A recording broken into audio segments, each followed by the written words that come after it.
Mayday, mayday, mayday. This is an emergency broadcast on all stations. This is not a drill. Repeat, this is not a drill. There's an emergency going on. Still going on. You know, today I'm reminded of an episode of Red Dwarf, where Crichton is reluctant to go to red alert because it will mean changing the bulb. Well, people of Earth, I think we're way beyond changing the bulb.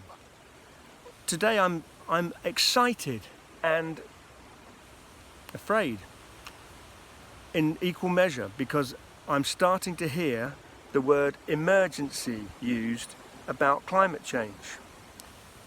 I've heard it used in the UN, the World Wildlife Fund, Worldwide Fund for Nature. They're using the words emergency. Friends of the Earth are saying that what they have done so far isn't enough.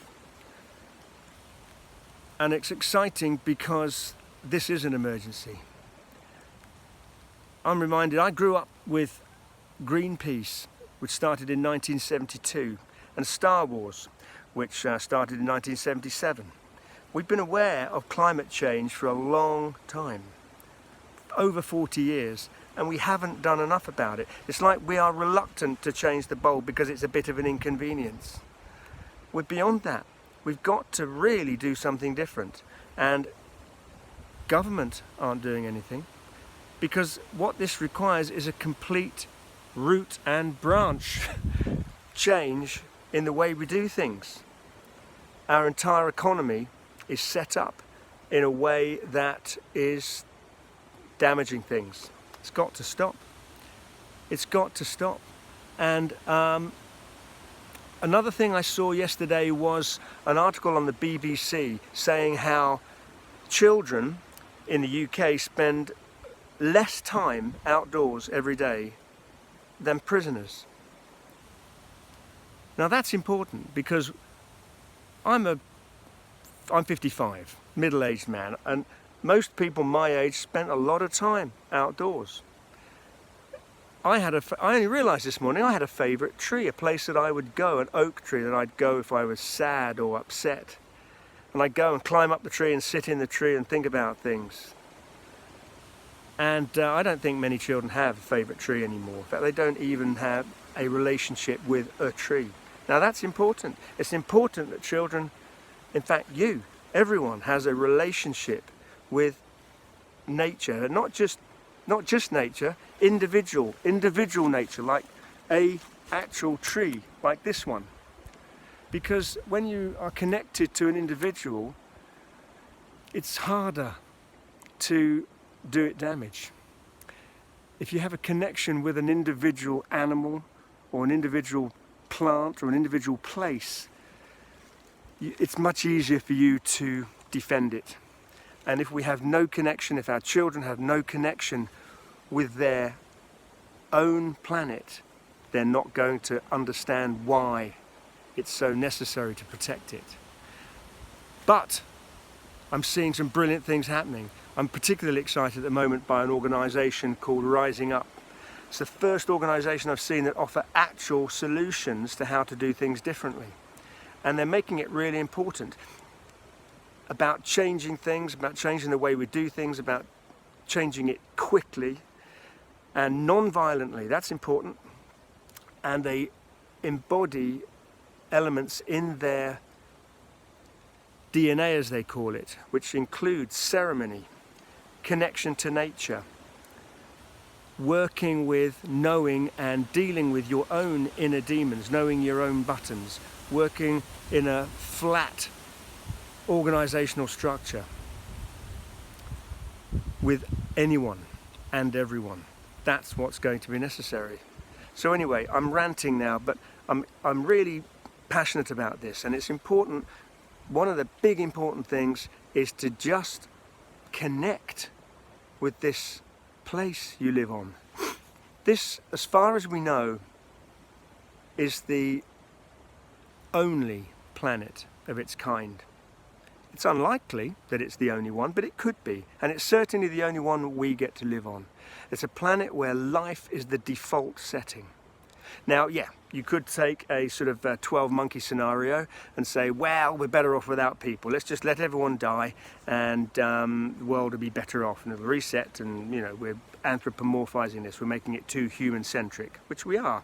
We're not the most important animal on this planet by a long way, and that's the problem, that we've taken that attitude. We think we're better than everything else. But we are animals of this planet. We're a medium-sized great ape, and we have medium-sized great ape needs. And in a way, we've been promoted way above our pay grade by a quirk of fate that made us able to think abstractly, to tell stories, to give meaning to things. And that makes us important. As far as I know, we're the only animals that have created art, music, drama, science, an inquisitive nature that goes beyond just finding different ways of finding food.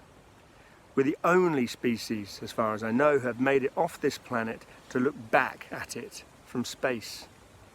That in itself is a remarkable thing, and I can't look at those images of Earth from space without being moved to tears. It's the most astonishingly beautiful object I think I can imagine.